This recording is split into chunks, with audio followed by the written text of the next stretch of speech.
everybody. YouTube land, what's up? Rooster Run, PJ, Desert Okie Pam. We'll throw some shout outs out there. All right, who else we got in here? Anthony Bresser, what's going on, man? Good afternoon, Jose.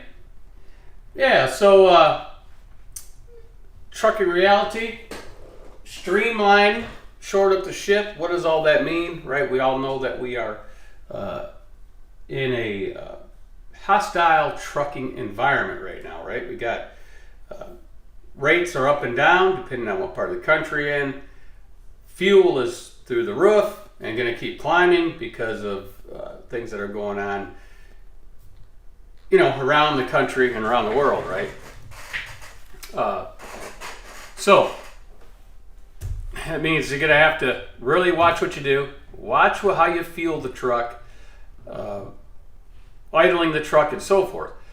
Now, you got to put it in perspective. If you're down, down south and it's really hot, and you go to a truck stop, let's say, that's by a hotel. It's cheaper to go get the hotel room than it is to idle the truck all night. It just is. Because if you got a DEF truck, then you got to bump that idle up, right? You don't want to ruin, clog your filters up and things like that. So if you're running 1,100 RPMs, 1 to 1.5 gallons per hour. So, if you're, let's say, 1.5 gallons per hour, it's 10 hours, it's 15 gallons. It's $5, it's $75. The motel's $40. You save half your money.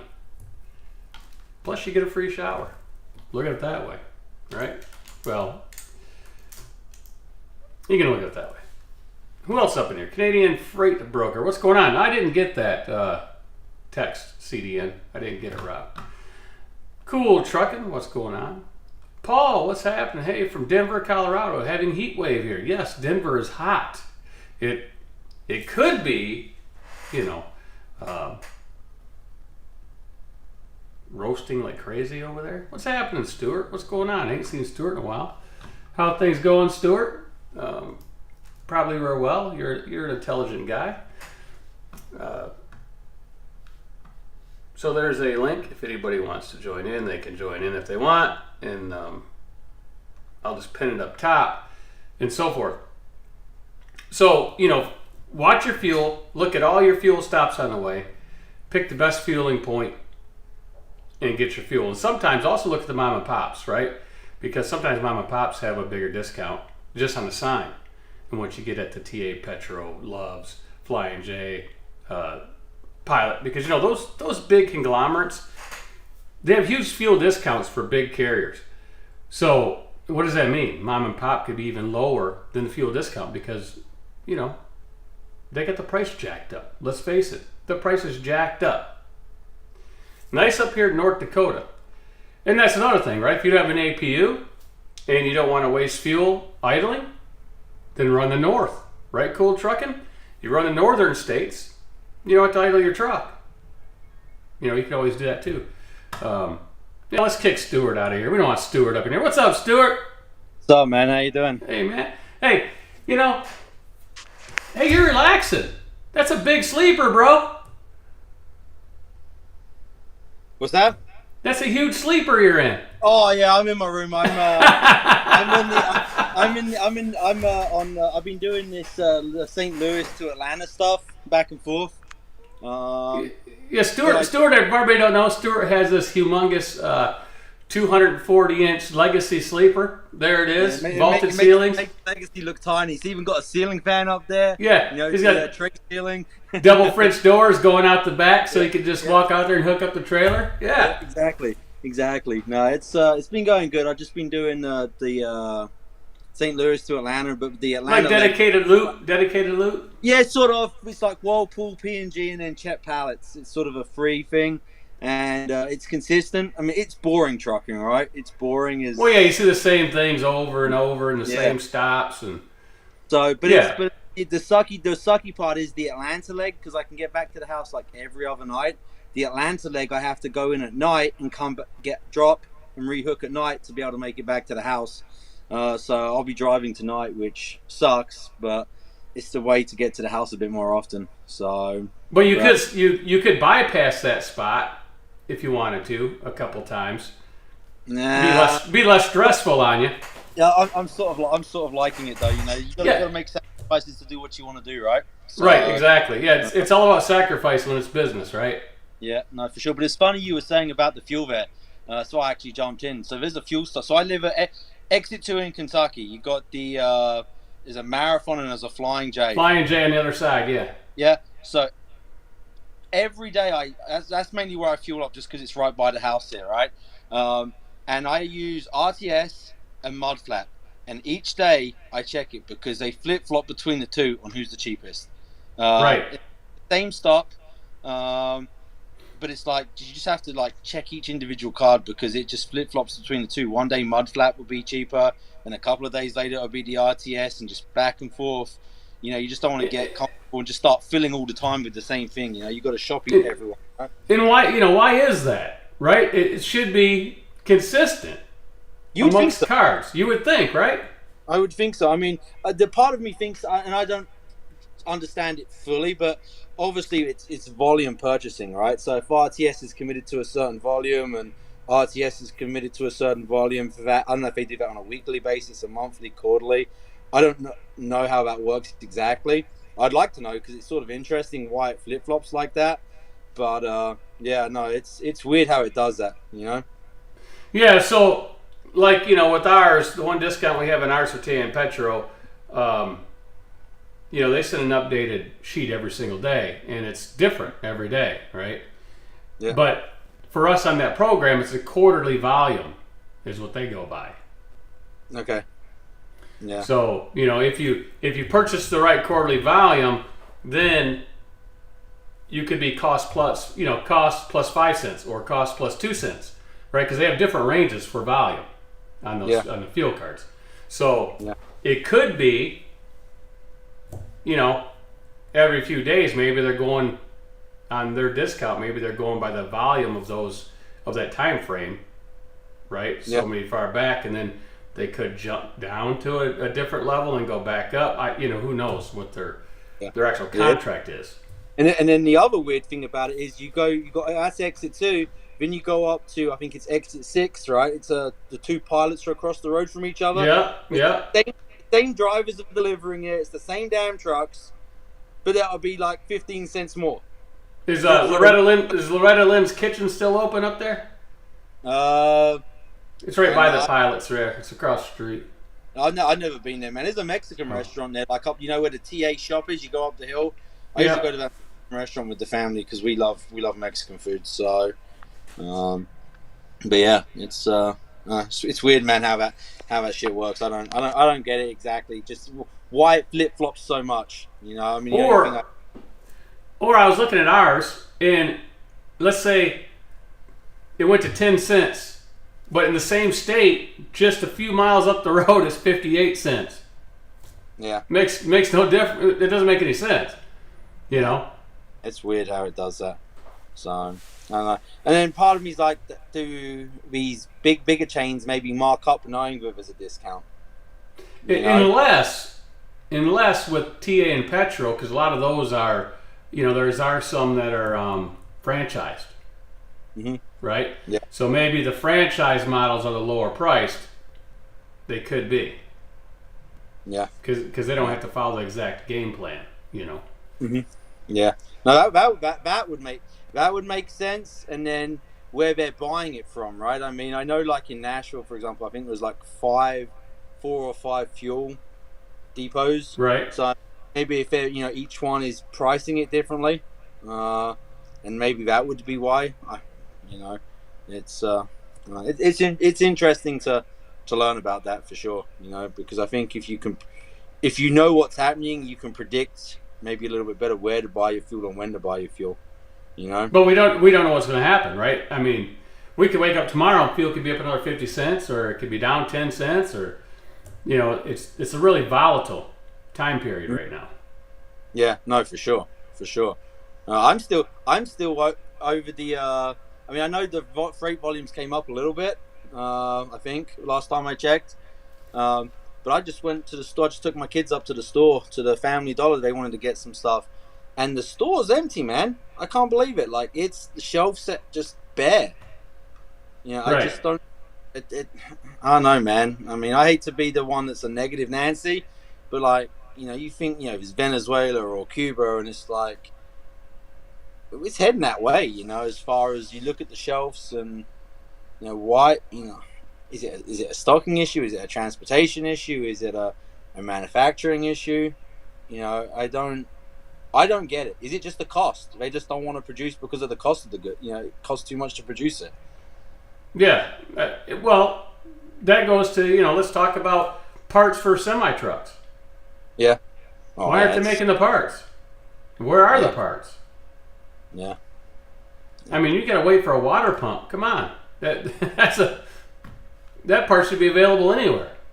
Yeah, no, you're right. I mean, I had an issue with the APU, and it was the same deal, right? They told me, look, it's it's on a month back or so. Well, I'm not staying in the truck then if you're gonna make me wait for that. And I managed to fight for another truck. So, but it was, it's just like I said, one item. Like, I know it was an alternator tensioner or something. It wasn't a water pump. It was something stupid like that.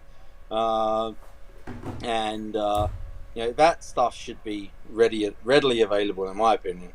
Well, that's like this last winter, right? I spent $2,000 fixing a snowmobile because I was backing up and the gears went out. So I put it in the shop saying, okay, they got 3 weeks to get it done before my next, go out on the trip. It was back ordered until April. Wow. The part. And it was a fork. I said, well, if I'd known exactly what it was, because they just told me the gearbox, but they just replaced a few parts in there. And the little fork I could have manufactured that myself. Yeah. I could have sat out there and I got a friend that lives on the road too. His dad did nothing but metal work all of his life, and he has all the lathes and everything in his garage, right? So in his pole barn, so we could have made the part. Yeah. Maybe it is I don't know, man. Maybe we're just too, as a nation, too reliant on other people. That's my feeling on it. Fuel and insurance is killing me. Help me, help me, help me. Well, one I've noticed, if you have a long-nosed truck, we all know what brands they are, 3 to 5 miles per gallon, you are in serious trouble. That's just it. That is. Think about it, Stuart. Let's take a look at the companies that have these long-nosed trucks that have company drivers, right? They're not making enough to pay the driver. Well, look at what's that company that just sold in Pennsylvania, Smith Transport. Right. They were renowned for long-nosed trucks, right? I mean, I sold mine. The fuel mileage. Look, as much as I like that truck, the fuel mileage is one of the reasons I got rid of it. It was, I'd have reached my goal, but it was the worst business decision I ever made, probably. But right now, you wouldn't make no money driving it. Oh no, it would be a break even. I mean, break even. But if you had to pay a guy to drive that truck, you'd be losing, would you not? Oh yeah, for sure. There wouldn't be no money left. It wouldn't be worth having anyone in it, in my opinion. So, it's I mean, the only people that I think can make a long nose work right now are probably teams, just because they could outrun their costs, right? Heavy haul, because those loads pay. So but even still, it's not. You could make so much more money, right? And I if you break it down to basics, and I always like to dumb stuff down, because I think more people get it that way. Our job as a carrier or as a truck driver or whatever, if you own a truck, is to get freight from A to B as cheaply as possible. And when I say that, I mean with the least amount of money out of pocket. But cool, look at Stuart smile. You know why he's smiling? Because he sold his truck for an astronomical price, which you never get in a regular market, right? So he took the deal, right? He took the deal, took the money. Hopefully he stuck it in the bank and or invested it right or something. It's honestly, it's sat there waiting. And look, I've got my ear to the ground, man. I've got my ear to the ground. And look, if the right deal comes along, I'm gonna jump on it. I've said that from the get-go. You know, at the end of the day, business is business. You know when the deal. You know when the deal's going to come for you? I'm thinking about 6 months. That's my soon, my friend. You know why? Because a lot of people are going to go out of business. Yeah. In the fields of Texas are going to be full of repos. Yeah. No, I trust me. I've been looking very hard and keeping a real close eye on it, and I'm already seeing a drop off in prices. Well, you sold that truck for what, 60 something, 80,000? I don't know what you sold it for. No, it's okay. So I bought it for 159. Okay, when I bought it brand new, had like 500 miles on it, and then I sold it for 215. Is what I got. 250. And no, it gets better. It gets better. It gets better. Okay, it gets better. I put 200,000 miles on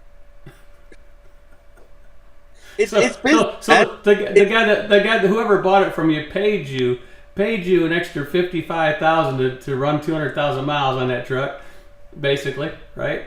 Yeah, and I think the dealer's probably going to sell it, what, 230, 240? Right, but here's the thing: that truck 6 months from now have another 60,000 miles on it, and you'll be able to buy it back for 80 grand.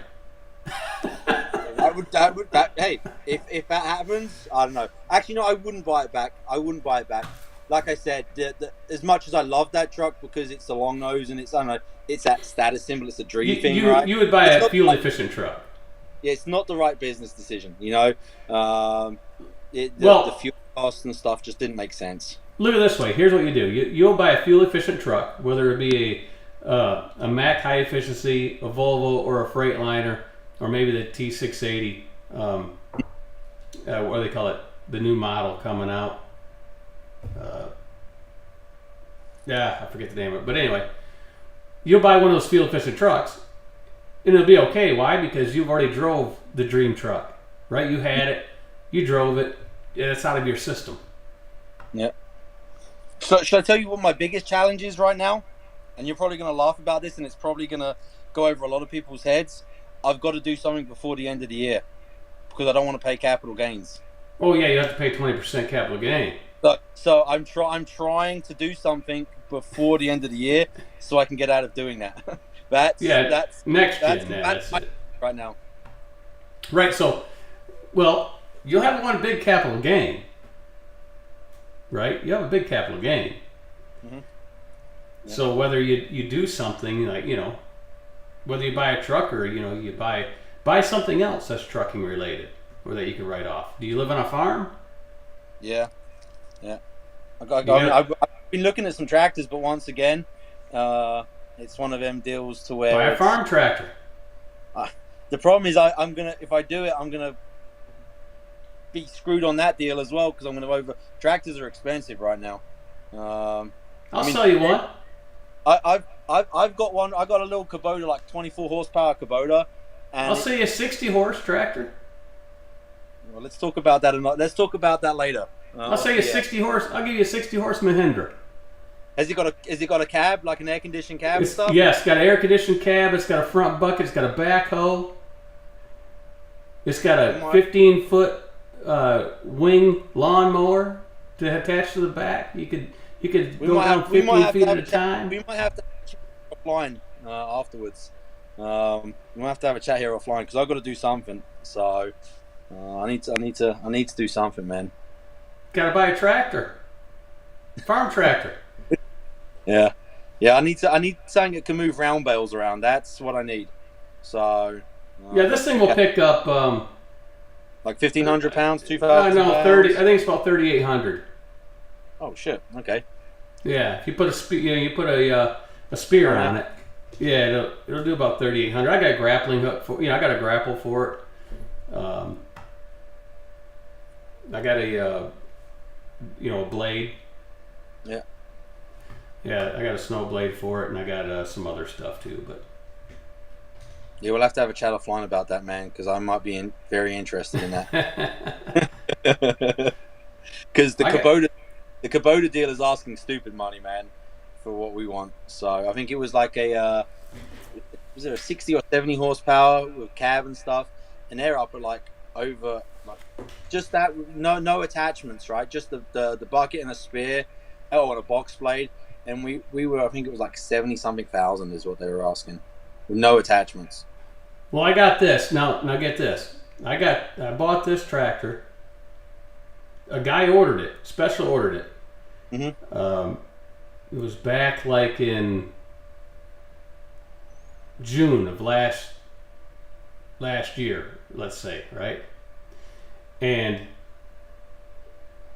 well, it's a year ago, right? So like he ordered it, and then went all the way through till March. They said, "Oh, it'll be here in April." Didn't show up. It came to August, and the guy called the dealer and said, "Hey, I already bought something else. Couldn't wait." Right? So the dealer had it on his lot, and since it wasn't from the factory, one part of their inventory, he has to purchase it within 30 days because it's a special order. So he called me up. I called him up and said, "You wouldn't have to have one of these on the lot." He goes, "As a matter of fact, I do. You better get over here." So I went over there, had the backhoe and all that stuff on it, and I got it for 50. It's about 54,000 with everything, with the backhoe and the bucket and all that stuff. That's a good deal, man. I saved a lot of money. Basically, he gave me the backhoe for free. Yeah. And because he didn't want to buy it, is what it was. Wow. And I got the grapple in the box blade. And timing's everything, man. I'll tell you, timing's everything when it comes to that stuff. My dad always says, the people that have got the cash available and have the patience will be the ones. Put the money down on a new what? I can't. Land Rover. Yeah. Put it in your company name, man. Get that Land Rover. It's your company truck. I'm good. I'm not a Land Rover fan. Never have been. I think my time in the military messed that up for me. Sitting in the back on them hard bench seats. Right. Fun. No, I'd rather have a Jeep or something like that, than a Land Rover, or get a big. I'm a truck nut, man. I got a Chevy 500, and I get a power wagon. You want something to go through anything? Get a power wagon. Yeah, it's anything diesel. I don't know. I'm a diesel nut. I like the torque it produces. So I got the 3.0 liter in my Chevy. Right, I got the small diesel motor, and that one, it gets 30 miles a gallon. Mm-hmm. So that does pretty well. Yeah, I'm getting. So I just went up. I was up in Illinois this weekend. I was racing, and I got going up. Now I was going up there. I was doing like 80 miles an hour going up there, and I was getting 20. Coming back, I backed it off. I was doing like 68, and I managed to get it up to 23. So cool trucking is right. It's best to buy property right now. Buy some property. That's how rich get richer and poor get poor, right? Because if you take your money and you put it all into property, it's 100%.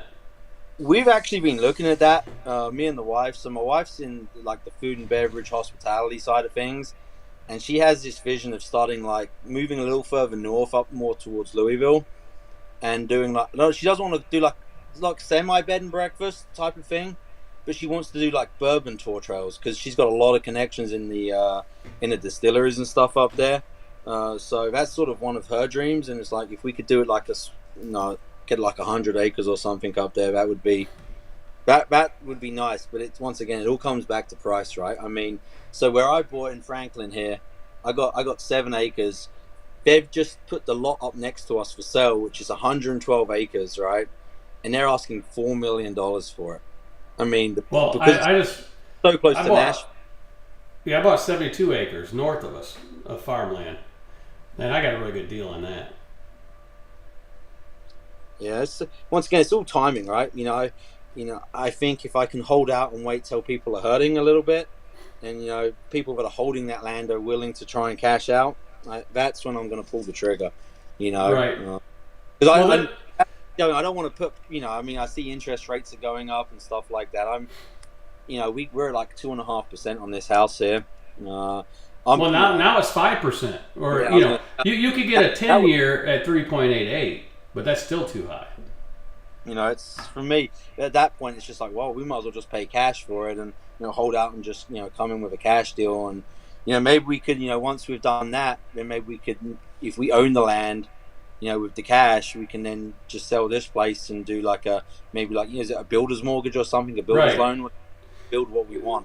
Well, that's what I was going to do this summer, right? I was going to build a shop and everything out there in that property and farm the rest, and but everything went south, right? Because the people we're going to have do the work, one of them, his partner passed away, so he got out of the business, so that put us behind.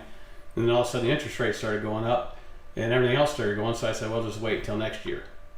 Yeah. Now, hey, question. Are you near like a big city at all? Like, what's your nearest biggest city? Detroit, about 60 miles south, and then we got Flint, which is just about 10 miles to our west. Okay. But because that's a big GM town. You talk about contractors, and the reason I was like, the only people I can find like in Nashville, like around here, to try and find a contractor. Like, I wanted to get my porch here screened in.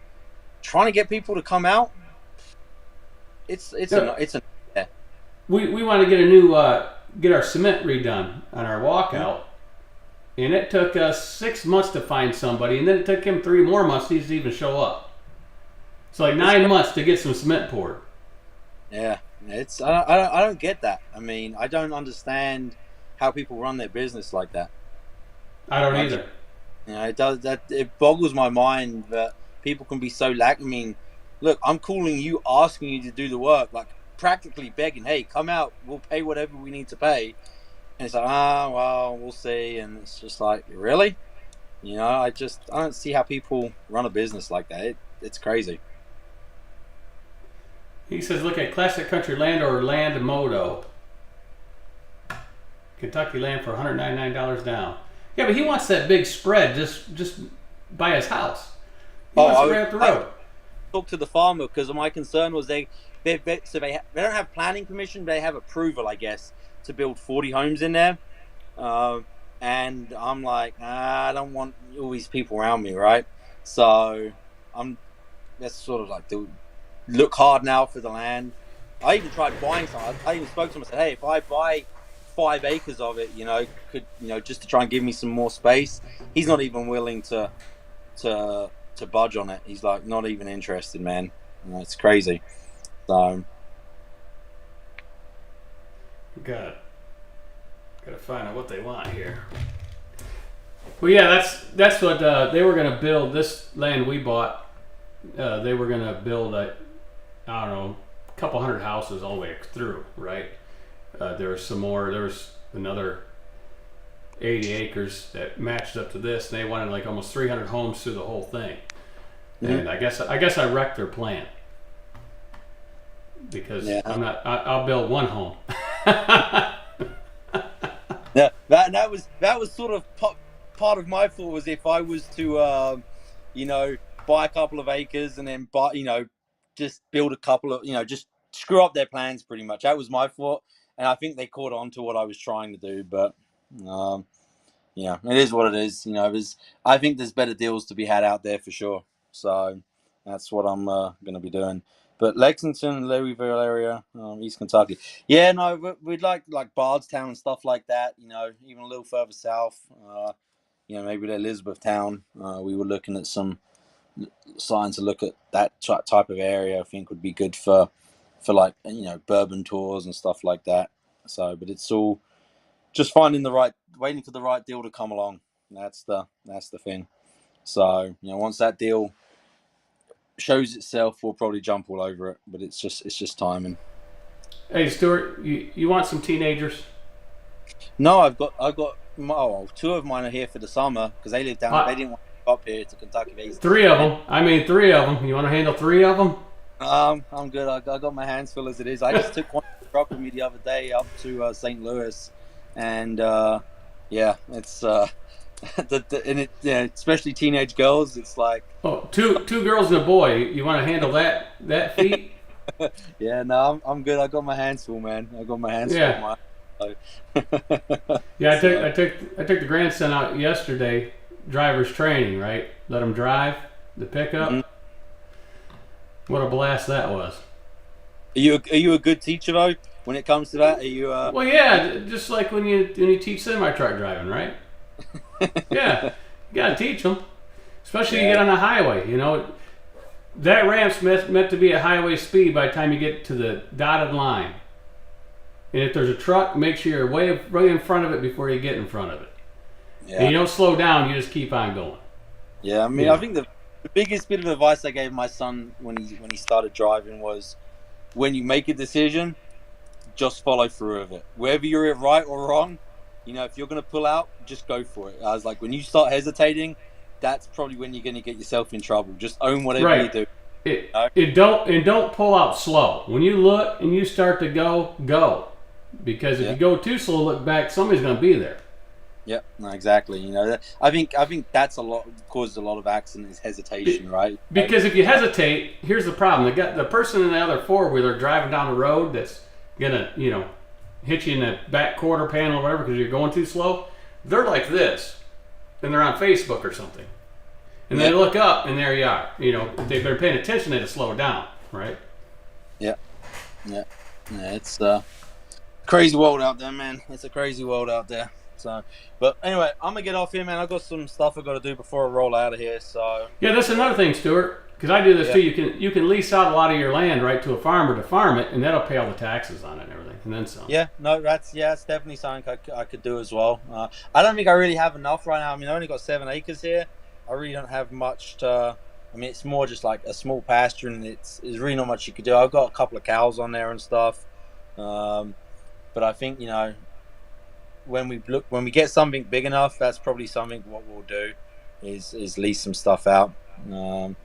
Yeah, I even, and this is gonna sound crazy, right? I was even looking at stuff out west a little bit, where like 1,000 acres, and it's in the middle of nowhere, right? But like the not the FDA, the USDA, they pay you so much per acre to keep like grasslands for so many years. Right. So I even looked at that and was doing the math on that, if that was worth it. I know one guy, he's getting $80,000 a year because he's got a little bit of wetland on it, and some animal goes there, and they say as long as you plant feed for that animal, that group, they give him $80,000 a year. See, and that's, you know, it's that. See, to me, it's business, right? You know, I mean, I see stuff like that, and you know, my mind's constantly, how can I make money off this deal? How can I get land at a price? And I'm constantly, that's just how my mind works, right? You know, I know some people probably don't like that and would call me a, you know, a wimp or whatever, right? Or, you know, well, that's like when I bought this land, it's got 2 entrances, and one's off of a state route, right? So, but it's only got 57 feet of frontage. But it has a driveway there that was put in by, you know, the county, you know, the culvert and the blacktop driveway partial. Yeah. And they're like, well, you can't split that 20 acres off of the other part because you need 65 feet of frontage, they say. You know, you're like 8 feet short. Mm-hmm. And I'm like, I can get that. I know I can get that variance because you go in there and they really can't stop it from being rezoned or broken up. Because back when that was all farmland, the township had to have approved all of those splits, right? Yep.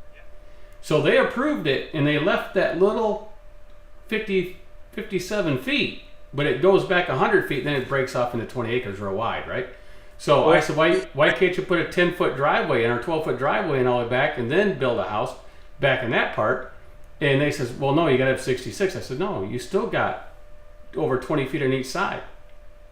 Yeah. Right? So I know I could get that through, but I was thinking when I bought that, for the future, they just put a subdivision in. They can't expand. They're landlocked by that 20 acres. They could expand into it. Mm-hmm. And you know dang well if I sold it to a developer, they would go for it because then they'd get a lot of tax revenue because they'd probably you know, it all got deeper pockets, right? That's what that's what it comes down to. They'd probably put 30 or 40 houses in there, you know? Yeah. Half-acre lots or something. Yeah. If it isn't it on that entrance, isn't there like an easement as well? Doesn't that easement count as anything? If you've only got 50 something feet or whatever it is, and you need 68, can't you include like an easement on another person's property as part of that? Well, you shouldn't even need that though, because see the township north, the next one up, they say if you got 35 feet is all you need, because a 10-foot driveway, right? And you'd have at least 10 on each side. So, for their little fire laws and stuff, they allow it to be split if it goes into 5 acres or more, right? They allow you to build. Well, this township's more strict, but if you had to get a lawyer, they can't stop you, because they're the ones that made that 57 feet when they did all the splits. Yeah. No, I see what you're saying. They created it, right? They created that. Yeah, they created the problem by splitting it. Exactly. Yeah, no, that makes sense. Makes sense. It's just a hassle, though, right? Dealing with zoning and all that. Well, or if it's enough money, you just go to the people that have the house on either side, and you just offer them enough to get them out, and then you bulldoze it and sell the thing off to a developer. Yeah. Yeah, because you only need one, right? You only need one. Yeah. Yeah. Crazy, man. I think I'd go the way with fighting the county on it or the city, because it's their screw up. Right. Yeah. Go in there. I'll go in there first. Just me going in there, and then if they shut me down, then I'll go get a lawyer, pay them $1,000 or so, a couple $1,000, show up there and tell them the law. Yeah. Yeah. I would. But anyway, man, I gotta get going. I gotta get ready to go here. I gotta get some of these chores done off the honey-do list, though. I gotta go Uber. I gotta go Uber some teenagers. Well, you have fun with that, man, and I'll catch you on the next one, okay? All right, Stuart, man. Thanks a lot, buddy. Later. Have a good one. All right, everybody. Thanks for watching. We got to do some stuff here. I didn't know I was going to have to leave this early into the video, but it's 37 minutes, and we might come back later. We're going to do a couple TMS demonstrations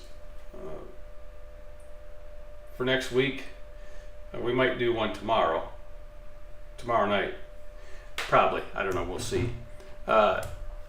We will do an AXISTMS or a trucking office TMS software demonstration, one of the two. And then whichever one I don't do this week, we'll do the other one the next week. And have fun. Well, I don't get paid to Uber, Alex. I don't get paid. It just costs me money. It's not the Uber pay type, right?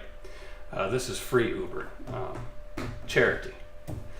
So we'll be rolling out, and then so we'll do some of those. Maybe we'll talk about some funding and things like that, and fuel cards and stuff like that down the road here next week. Thanks for watching, and we'll see y'all later. Sam, I appreciate that, Sam. No problem, buddy.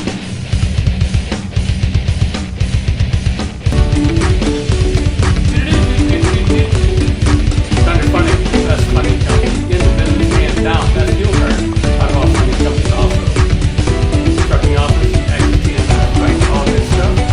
Look down in the description, you get discounts on all of that stuff. Hey, Jeff, did not help me. Help you what? Answer your question? I don't know what your question was, Mr. Misunderstood. Maybe I misunderstood you. And T.E.N Freight Broker, if you're there, I might have got something. Let me see. Yeah, I got something.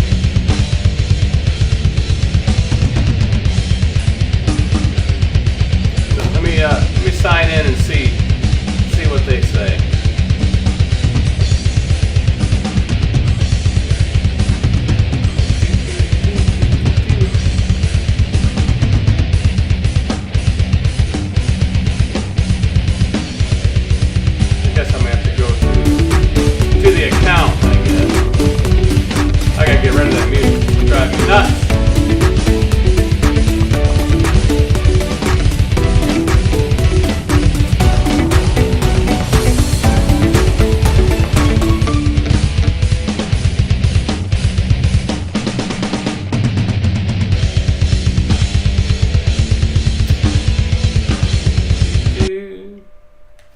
So we'll see y'all later.